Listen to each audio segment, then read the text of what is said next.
Chapter 18. Till Elizabeth entered the drawing-room at Netherfield and looked in vain for Mr. Wickham among the cluster of red coats there assembled, a doubt of his being present had never occurred to her. The certainty of meeting him had not been checked by any of those recollections that might not unreasonably have alarmed her. She had dressed with more than usual care, and prepared in the highest spirits for the conquest of all that remained unsubdued of his heart, trusting that it was not more than might be won in the course of the evening. But in an instant arose the dreadful suspicion of his being purposely omitted, for Mr. Darcy's pleasure in the Bingleys' invitation to the officers, and though this was not exactly the case, the absolute fact of his absence was pronounced by his friend Mr. Denny, to whom Lydia eagerly applied, and who told them that Wickham had been obliged to go to town on business the day before, and was not yet returned, adding with a significant smile, "I do not imagine his business would have called him away just now if he had not wished to avoid a certain gentleman here." This part of his intelligence, though unheard by Lydia, was caught by Elizabeth, and as it assured her that Darcy was not less answerable for Wickham's absence than if her first surmise had been just, every feeling of displeasure against the former was so sharpened by immediate disappointment that she could hardly reply with tolerable civility to the polite inquiries which he directly afterwards approached to make. Attention, forbearance, patience with Darcy was injury to Wickham. She was resolved against any sort of conversation with him, and turned away with a degree of ill humour which she could not wholly surmount, even in speaking to Mr. Bingley, whose blind partiality provoked her. But Elizabeth was not formed for ill humour, and though every prospect of her own was destroyed for the evening, it could not dwell long on her spirits, and having told all her griefs to Charlotte Lucas, whom she had not seen for a week, she was soon able to make a voluntary transition to the oddities of her cousin, and to point him out to her particular notice. The two first dances, however, brought a return of distress. They were dances of mortification. Mr. Collins, awkward and solemn, apologizing instead of attending, and often moving wrong without being aware of it, gave her all the shame and misery which a disagreeable partner for a couple of dances can give. The moment of her release from him was ecstasy. She danced next with an officer, and had the refreshment of talking of Wickham, and of hearing that he was universally liked. When those dances were over, she returned to Charlotte Lucas, and was in conversation with her, when she found herself suddenly addressed by Mr. Darcy, who took her so much by surprise in his application for her hand, that without knowing what she did, she accepted him. He walked away again immediately, and she was left to fret over her own want of presence of mind. Charlotte tried to console her. "I dare say you will find him very agreeable." "Heaven forbid! That would be the greatest misfortune of all. To find a man agreeable whom one is determined to hate. Do not wish me such an evil." When the dancing recommenced, however, and Darcy approached to claim her hand, Charlotte could not help cautioning her not to be a simpleton, and allow her fancy for Wickham to make her appear unpleasant in the eyes of a man oftentimes his consequence. Elizabeth made no answer, and took her place in the set, amazed at the dignity to which she was arrived in being allowed to stand opposite to Mr. Darcy, and reading in her neighbours' looks their equal amazement in beholding it. They stood for some time without speaking a word, and she began to imagine that their silence was to last through the two dances, and, at first, was resolved not to break it, till suddenly fancying that it would be the greater punishment to her partner to oblige him to talk, she made some slight observation on the dance. He replied, and was again silent. After a pause of some minutes, she addressed him a second time with, "It is your turn to say something now, Mr. Darcy. I talked about the dance, and you ought to make some kind of remark on the size of the room, "Oh, the number of couples." He smiled and assured her that whatever she wished him to say should be said. "Very well. That reply will do for the present. Perhaps by and by I may observe that private balls are much pleasanter than public ones, but now we may be silent." Do you talk by rule, then, while you are dancing? "Sometimes. One must speak a little, you know. It would look odd to be entirely silent for half an hour together, and yet, for the advantage of some, conversation ought to be so arranged as that they may have the trouble of saying as little as possible." Are you consulting your own feelings in the present case, or do you imagine that you are gratifying mine? "Both," replied Elizabeth, "for I have always seen a great similarity in the turn of our minds. We are each of an unsocial, taciturn disposition, unwilling to speak unless we expect to say something that will amaze the whole room and be handed down to posterity with all the éclat of a proverb." This is no very striking resemblance of your own character, I am sure, said he. How near it may be to mine, I cannot pretend to say. You think it a faithful portrait, undoubtedly. "I must not decide on my own performance." He made no answer, and they were again silent till they had gone down the dance, when he asked her if she and her sisters did not very often walk to Meryton. She answered in the affirmative, and, unable to resist the temptation, added, "When you met us there the other day, we had just been forming a new acquaintance." The effect was immediate. A deeper shade of hauteur overspread his features, but he said not a word, and Elizabeth, though blaming herself for her own weakness, could not go on. At length Darcy spoke, and in a constrained manner said, "Mr. Wickham is blessed with such happy manners as may ensure his making friends. Whether he may be equally capable of retaining them is less certain." "He has been so unlucky as to lose your friendship," replied Elizabeth, "and in a manner which he is likely to suffer from all his life." Darcy made no answer, and seemed desirous of changing the subject.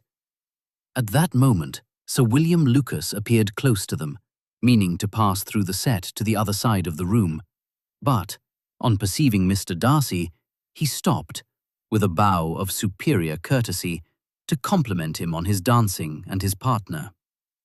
"I have been most highly gratified indeed, my dear sir. Such very superior dancing is not often seen. It is evident that you belong to the first circles. Allow me to say, however, that your fair partner does not disgrace you, and that I must hope to have this pleasure often repeated, especially when a certain desirable event, my dear Miss Eliza," glancing at her sister and Bingley, "shall take place.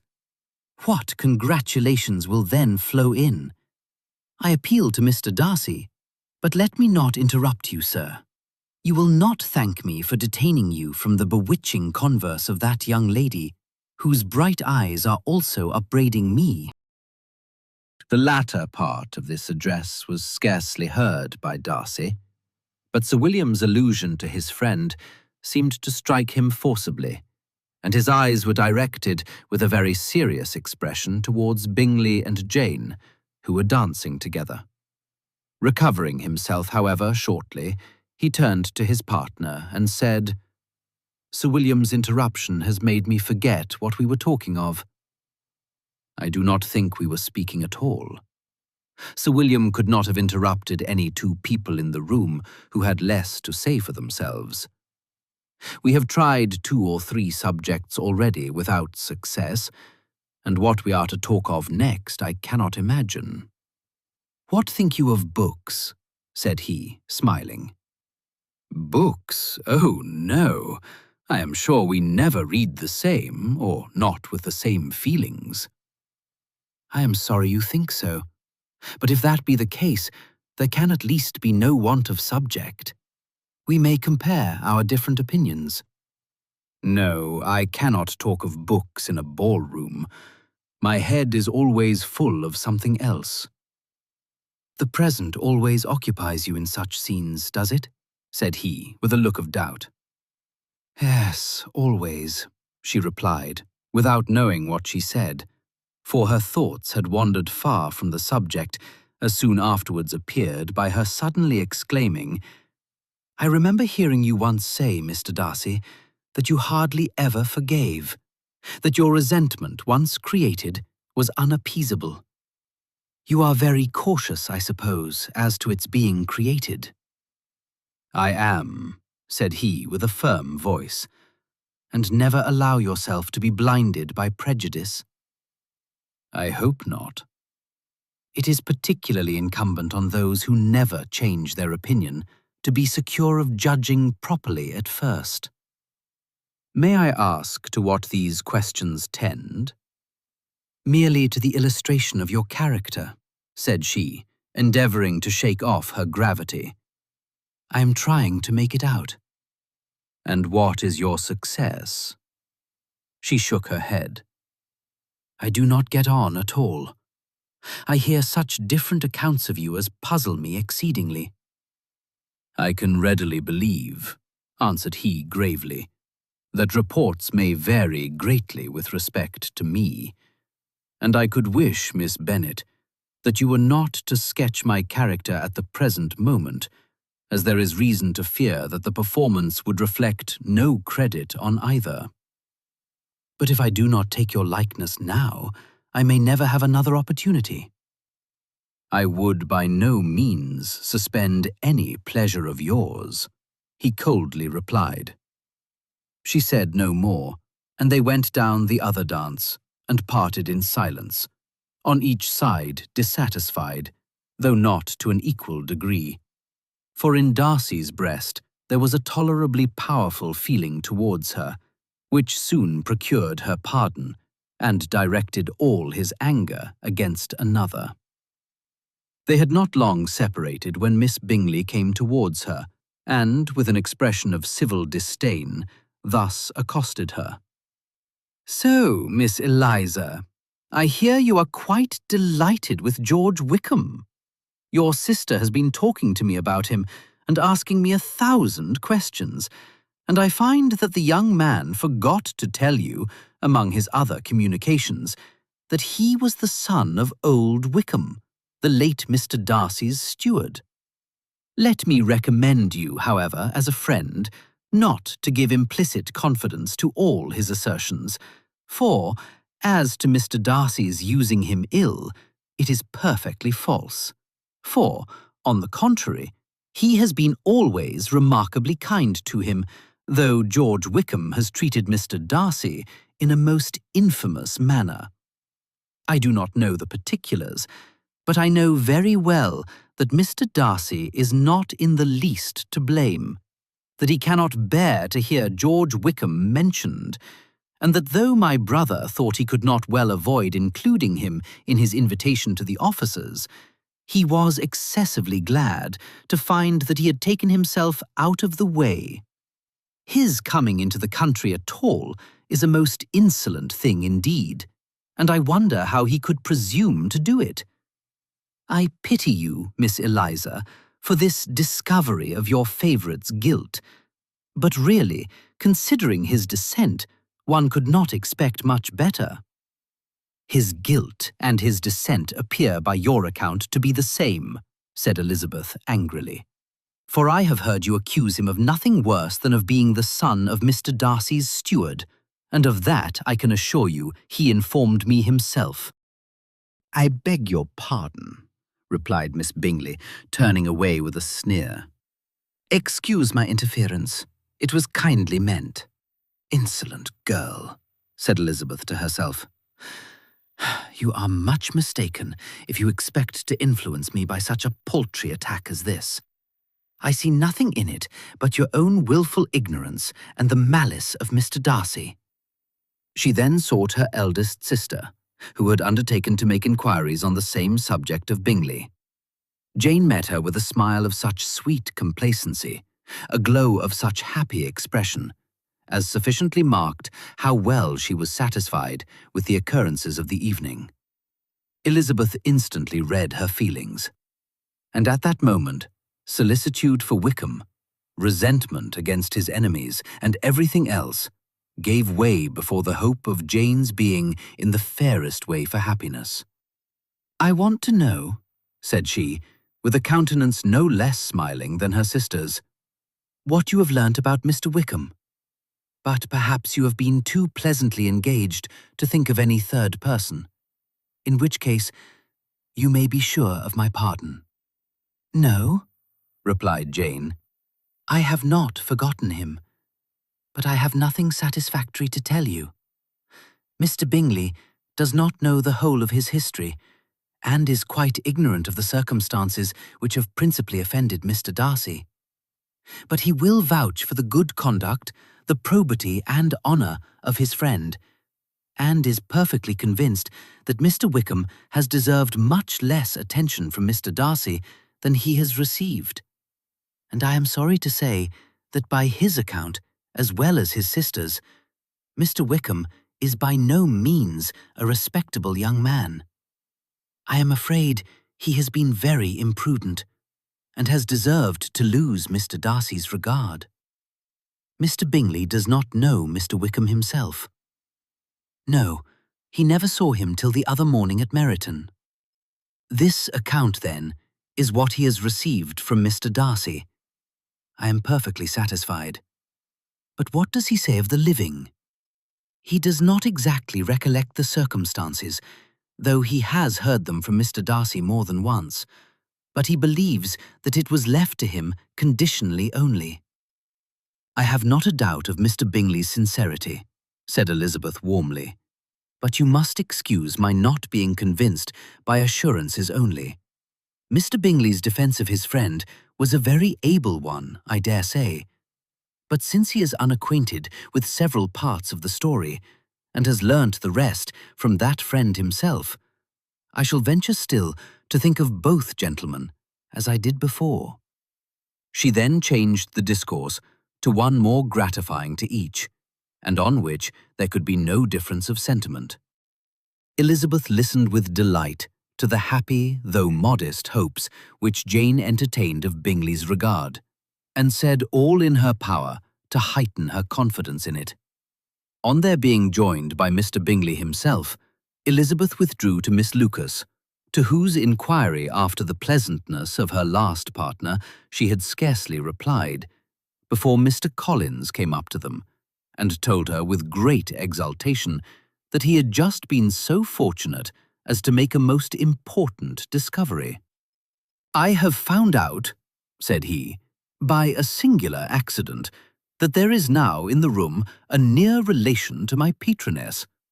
I happened to overhear the gentleman himself mentioning to the young lady who does the honours of this house the names of his cousin, Miss de Bourgh, and of her mother, Lady Catherine. How wonderfully these sort of things occur! Who would have thought of my meeting with, perhaps, a nephew of Lady Catherine de Bourgh in this assembly? I am most thankful that the discovery is made in time for me to pay my respects to him, which I am now going to do, and trust he will excuse my not having done it before. My total ignorance of the connection must plead my apology."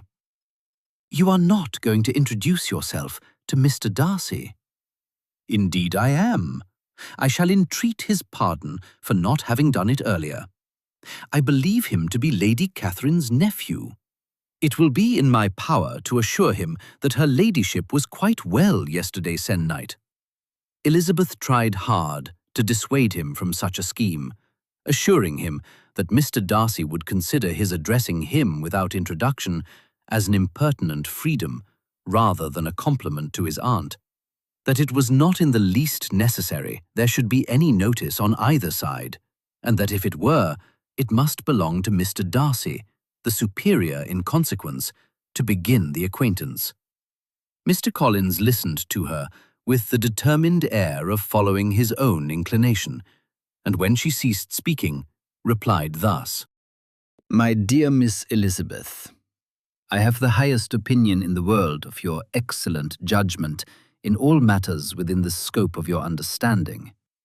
But permit me to say that there must be a wide difference between the established forms of ceremony amongst the laity and those which regulate the clergy. For, give me leave to observe, that I consider the clerical office as equal in point of dignity with the highest rank in the kingdom, provided that a proper humility of behavior is at the same time maintained. You must, therefore, allow me to follow the dictates of my conscience on this occasion, which lead me to perform what I look on as a point of duty. Pardon me for neglecting to profit by your advice, which, on every other subject, shall be my constant guide, though in the case before us, I consider myself more fitted by education and habitual study to decide on what is right than a young lady like yourself.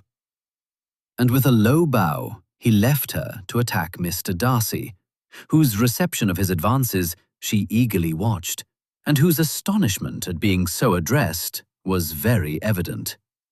Her cousin prefaced his speech with a solemn bow, and though she could not hear a word of it, she felt as if hearing it all, and saw in the motion of his lips the words apology, Hunsford, and Lady Catherine de Bourgh. It vexed her to see him expose himself to such a man. Mr. Darcy was eyeing him with unrestrained wonder, and when at last Mr. Collins allowed him to speak, replied with an air of distant civility. Mr. Collins, however, was not discouraged from speaking again, and Mr. Darcy's contempt seemed abundantly increasing with the length of his second speech, and at the end of it he only made him a slight bow and moved another way. Mr. Collins then returned to Elizabeth. "I have no reason, I assure you," said he, "to be dissatisfied with my reception." Mr. Darcy seemed much pleased with the attention. He answered me with the utmost civility, and even paid me the compliment of saying that he was so well convinced of Lady Catherine's discernment as to be certain she could never bestow a favour unworthily. It was really a very handsome thought. Upon the whole, I am much pleased with him. As Elizabeth had no longer any interest of her own to pursue, she turned her attention almost entirely on her sister and Mr. Bingley, and the train of agreeable reflections which her observations gave birth to made her, perhaps, almost as happy as Jane. She saw her, in idea, settled in that very house, in all the felicity which a marriage of true affection could bestow, and she felt capable, under such circumstances, of endeavouring even to like Bingley's two sisters. Her mother's thoughts, she plainly saw, were bent the same way, and she determined not to venture near her, lest she might hear too much. When they sat down to supper, therefore, she considered it a most unlucky perverseness which placed them within one of each other, and deeply was she vexed to find that her mother was talking to that one person, Lady Lucas, freely, openly, and of nothing else but of her expectation that Jane would be soon married to Mr. Bingley. It was an animating subject, and Miss Bennet seemed incapable of fatigue while enumerating the advantages of the match. His being such a charming young man, and so rich, and living but 3 miles from them, were the first points of self-gratulation. And then it was such a comfort to think how fond the two sisters were of Jane, and to be certain that they must desire the connection as much as she could do. It was, moreover, such a promising thing for her younger daughters, as Jane's marrying so greatly must throw them in the way of other rich men. And, lastly, it was so pleasant at her time of life to be able to consign her single daughters to the care of their sister, that she might not be obliged to go into company more than she liked. It was necessary to make this circumstance a matter of pleasure, because on such occasions it is the etiquette. But no one was less likely than Mrs. Bennet to find comfort in staying at home at any period of her life. She concluded with many good wishes that Lady Lucas might soon be equally fortunate, though evidently and triumphantly believing there was no chance of it. In vain did Elizabeth endeavour to check the rapidity of her mother's words, or persuade her to describe her felicity in a less audible whisper. For, to her inexpressible vexation, she could perceive that the chief of it was overheard by Mr. Darcy, who sat opposite to them. Her mother only scolded her for being nonsensical. "What is Mr. Darcy to me, pray, that I should be afraid of him? I am sure we owe him no such particular civility as to be obliged to say nothing he may not like to hear." "For heaven's sake, madam, speak lower. What advantage can it be to you to offend Mr. Darcy? You will never recommend yourself to his friend by so doing." Nothing that she could say, however, had any influence.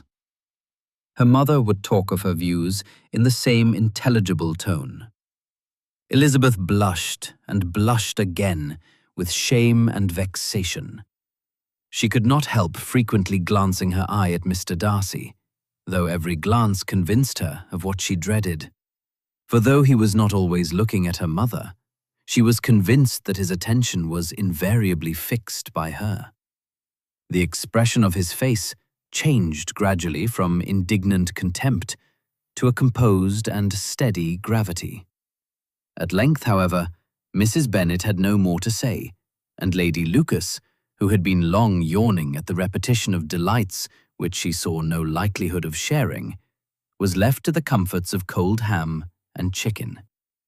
Elizabeth now began to revive, but not long was the interval of tranquillity, for when supper was over, singing was talked of, and she had the mortification of seeing Mary, after very little entreaty, preparing to oblige the company.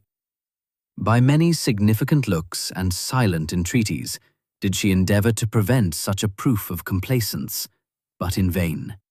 Mary would not understand them. Such an opportunity of exhibiting was delightful to her, and she began her song. Elizabeth's eyes were fixed on her, with most painful sensations, and she watched her progress through the several stanzas with an impatience which was very ill rewarded at their close. For Mary, on receiving amongst the thanks of the table the hint of a hope that she might be prevailed on to favour them again, after the pause of half a minute, began another. Mary's powers were by no means fitted for such a display. Her voice was weak and her manner affected. Elizabeth was in agonies. She looked at Jane to see how she bore it, but Jane was very composedly talking to Bingley. She looked at his two sisters and saw them making signs of derision at each other, and at Darcy, who continued, however, impenetrably grave. She looked at her father to entreat his interference, lest Mary should be singing all night. He took the hint, and when Mary had finished her second song, said aloud, "That will do extremely well, child. You have delighted us long enough. Let the other young ladies have time to exhibit." Mary, though pretending not to hear, was somewhat disconcerted, and Elizabeth, sorry for her, and sorry for her father's speech, was afraid her anxiety had done no good. Others of the party were now applied to. "If I," said Mr. Collins, "were so fortunate as to be able to sing, I should have great pleasure, I am sure, in obliging the company with an air, for I consider music as a very innocent diversion, and perfectly compatible with the profession of a clergyman. I do not mean, however, to assert that we can be justified in devoting too much of our time to music, for there are certainly other things to be attended to. The rector of a parish has much to do. In the first place, he must make such an agreement for tithes as may be beneficial to himself and not offensive to his patron. He must write his own sermons, and the time that remains will not be too much for his parish duties and the care and improvement of his dwelling, which he cannot be excused from making as comfortable as possible. And I do not think it of light importance that he should have attentive and conciliatory manners towards everybody, especially towards those to whom he owes his preferment. I cannot acquit him of that duty, nor could I think well of the man who should omit an occasion of testifying his respect towards anybody connected with the family. And with a bow to Mr. Darcy, he concluded his speech, which had been spoken so loud as to be heard by half the room. Many stared, many smiled, but no one looked more amused than Mr. Bennet himself, while his wife seriously commended Mr. Collins for having spoken so sensibly, and observed, in a half-whisper to Lady Lucas, that he was a remarkably clever, good kind of young man. To Elizabeth it appeared that had her family made an agreement to expose themselves as much as they could during the evening, it would have been impossible for them to play their parts with more spirit or finer success. And happy did she think it for Bingley and her sister that some of the exhibition had escaped his notice, and that his feelings were not of a sort to be not distressed by the folly which he must have witnessed. That his two sisters and Mr. Darcy, however, should have such an opportunity of ridiculing her relations was bad enough, and she could not determine whether the silent contempt of the gentlemen or the insolent smiles of the ladies were more intolerable. The rest of the evening brought her little amusement. She was teased by Mr. Collins, who continued most perseveringly by her side, and though he could not prevail with her to dance with him again, put it out of her power to dance with others. In vain did she entreat him to stand up with somebody else, and offered to introduce him to any young lady in the room. He assured her that, as to dancing, he was perfectly indifferent to it, that his chief object was, by delicate attentions, to recommend himself to her, and that he should therefore make a point of remaining close to her the whole evening. There was no arguing upon such a project. She owed her greatest relief to her friend Miss Lucas, who often joined them, and good-naturedly engaged Mr. Collins's conversation to herself. She was at least free from the offence of Mr. Darcy's further notice, though often standing within a very short distance of her, quite disengaged, he never came near enough to speak. She felt it to be the probable consequence of her allusions to Mr. Wickham, and rejoiced in it. The Longbourn party were the last of all the company to depart, and by a manoeuvre of Mrs. Bennet, had to wait for their carriage a quarter of an hour after everybody else was gone, which gave them time to see how heartily they were wished away by some of the family. Mrs. Hurst and her sister scarcely opened their mouths except to complain of fatigue, and were evidently impatient to have the house to themselves. They repulsed every attempt of Mrs. Bennet at conversation, and, by so doing, threw a languor over the whole party, which was very little relieved by the long speeches of Mr. Collins, who was complimenting Mr. Bingley and his sisters on the elegance of their entertainment, and the hospitality and politeness which had marked their behaviour to their guests.